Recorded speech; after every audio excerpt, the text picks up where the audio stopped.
Before starting this procedure, ensure bed brakes are engaged and the bed is at a comfortable working height for all users.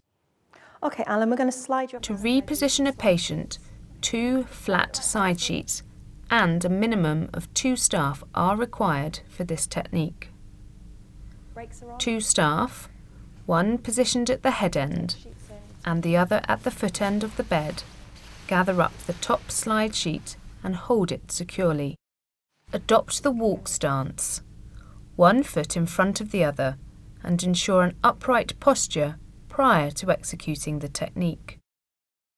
Everybody 1 foot in front of each other? Yep.